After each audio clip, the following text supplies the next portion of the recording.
Anime didubbing ke dalam bahasa Indonesia itu jelek? Nggak juga sih. Jadi di video kali ini akan saya bahas. Anime yang didubbing ke dalam bahasa Indonesia umumnya bertujuan untuk ditayangkan di televisi swasta Indonesia dan target penontonnya adalah anak-anak yang belum bisa mengerti bahasa selain bahasa Indonesia dan mengerti akan tulisan atau bacaan. Jadi kalau misalnya anime tersebut cuman disubtitlekan, ini anak gak bisa ngerti karena belum bisa baca. Maka didubbinglah ke dalam bahasa Indonesia dan bahkan sampai ke bagian opening atau pembukaan atau lagu-lagu di dalam anime tersebut. Seperti Chibi Maruko-chan, Rocky Rocket, Dragon Ball, dan lain-lainnya. Meskipun beberapa juga ada yang untuk bagian lagunya nggak didubbing, tapi intinya bagian ceritanya didubbing supaya anak-anak mengerti. Nah, umumnya anime ini yang tahun 2000-an awal. Nah, apakah ada yang protes? Dubbingnya itu jelek? Dubbingnya itu nggak kerasa? Dan sebagainya macamnya? Nggak ada, semua menikmati aja. Kenapa hal ini bisa terjadi? Ya karena sebelumnya kita nggak mengerti atau kita nggak tahu bahwa anime ini tuh dari Jepang atau dari negara lain atau animasi yang lainnya gitu ya. Dan kita nggak nonton versi aslinya. Jadi udah kita nonton udah menikmati aja karena kita nggak nonton versi aslinya. Berbeda dengan sekarang anime yang tayang di televisi swasta Indonesia, jumlahnya udah sedikit dan anime pun sekarang targetnya nggak cuma anak-anak. Banyak anime seperti ya Boku no Pico, School yang memang bukan untuk anak-anak, yang sangat tidak pantas sekali untuk tayang di televisi swasta Indonesia. Nah, kalaupun ada anime yang tayang di televisi Indonesia, setidaknya masih ada yang aman. Kalaupun ada bagian yang nggak kayak ya nggak boleh lah tayang di Indonesia, pasti di-cut atau disensor. Nah, itu akan didubbing ke dalam bahasa Indonesia dan tujuannya masih sama, yaitu target penontonnya untuk anak-anak. Nah, mulai nih ada yang protes, kenapa dubbingnya jelek, dubbingnya kerasa, nggak enak dubbingnya, dan sebagainya macamnya.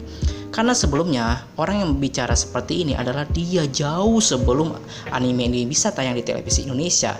Itu tuh udah nonton versi aslinya yang didub ke Jepang dan dia pun nontonnya entah di mana, entah ilegal atau legal, dan pastinya subtitle bukan di dubbing. Jadi benar-benar melihat versi aslinya, menonton versi aslinya. Dan biasanya anime yang tayang di televisi swasta pun itu anime yang mungkin kurang laku atau mungkin anime yang memang udah lama baru bisa tayang di televisi Indonesia. Kalau kita nggak pernah menonton versi aslinya, saya mungkin atau kita akan enjoy aja seperti tahun 2000-an awal dulu. Tapi orang-orang yang udah nonton versi aslinya ini akan koar-koar, bilang jelek dan sebagainya macamnya, dan nggak ngerti gimana hal ini bisa terjadi. Ya seperti bahasa Jepang, bahasa Indonesia itu cukup jauh, dan seperti kata Ohayo dengan kalimat selamat pagi tentunya bisa sangat berbeda sekali. Dan belum lagi orang yang mendubbingkan beda. Belum lagi kalau misalnya ada kata-kata yang di Jepang, kalau misalnya asal ditranslate dan kita dubbing ke dalam bahasa Indonesia, itu malah bikin gak ngerti. Jadi harus dikelola lagi supaya bisa mengerti. Jadi kenapa ini bisa diprotes? Ya itu karena orang ini tersebut tuh udah biasa nonton versi aslinya. Jadi begitu nontonnya versi yang didubbing ke Indonesia dan tayang di televisi swasta Indonesia, ya akhirnya dia protes. Walaupun sebenarnya nggak buruk. Ya walaupun kita akui bahwa profesi dubbing atau dubber di Indonesia itu nggak sebanyak di Jepang atau nggak sebagus, tapi apakah jelek? Enggak juga. Kita ya kelebihannya kita bisa menikmati anime tersebut tanpa harus fokus ke subtitle. Kalau saya nggak lihat anime ataupun animasi pakai subtitle, itu tuh fokus saya terganggu sama si subtitle itu. Jadi memang ada kelebihan dan kekurangannya. Tapi apakah sekali lagi ini jelek dubbing ke dalam bahasa Indonesia?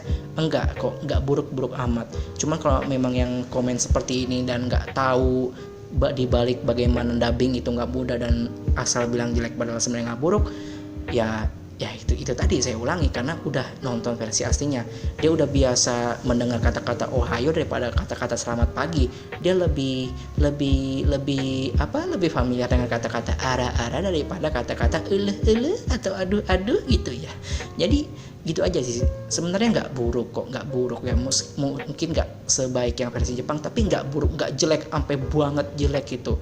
Ya udah segitu aja, kurang lebihnya mohon maaf, dadah.